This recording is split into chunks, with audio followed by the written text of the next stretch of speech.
रात के करीब 11 बजे वह नीचे पानी की बोतल खरीदने उतरा था।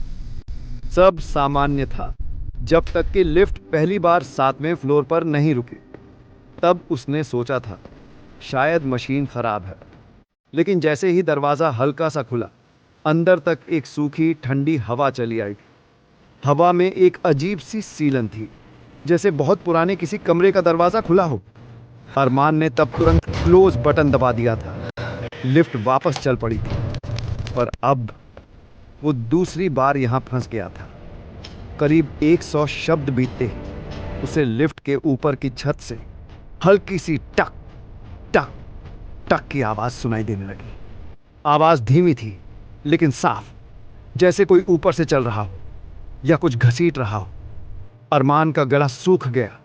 वह जानता था इस बिल्डिंग की छत 6ठे फ्लोर पर खत्म हो जाती है। उसके ऊपर कुछ भी नहीं था। लिफ्ट अचानक हल्की सी झटकी, डिस्प्ले की लाइट कुछ सेकंड के लिए बंद हो। अंधेरे में उसे एक पल को लगा कि कोई उसके बिल्कुल पीछे खड़ा है।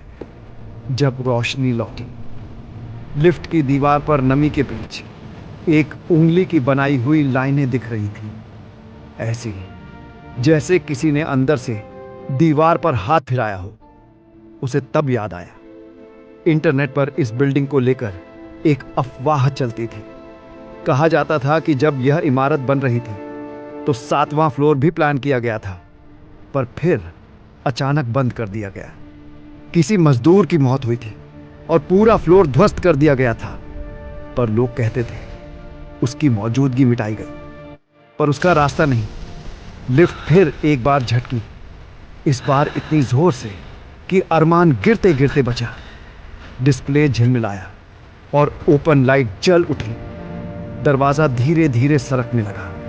बाहर घुप अंधेरा था, सिर्फ एक लंबा धुंधला गलियारा जिसमें कोई दरवाजा नहीं, कोई खिड़की नहीं, बस एक आखिरी कोने तक जाता साया सा रास्ता। अरमान ने पैनिक में सारे बटन दबा दिए। लिफ्ट का दरवाजा कांपते हुए बंद हुआ और अचानक नीचे दौड़ने लगा। जब लिफ्ट आखिरकार ग्राउंड फ्लोर पर रुकी, दरवाजा खुला और वो बाहर भागकर निकला। लेकिन बाहर निकलते ही उसका चेहरा सफेद पड़ गया। गार्ड रूम की कांच की खिड़की पर एक नोट चिपका था, लिफ्ट अगर 7वें फ्लोर पर रुके, अंदर से मत निकलना। वह मंजिल अब भी मौजूद है, बस दिखती नहीं है। उस दिन के बाद अरमान ने फिर कभी उस बिल्डिंग में वापसी नहीं की, पर रात को जब भी उसे लिफ्ट की टक टक टक याद आती है, उसे लगता है जैसे वो मंजिल जो मिटा दी गई थी अभी भी कहीं अस्तित्व में सांस ले रही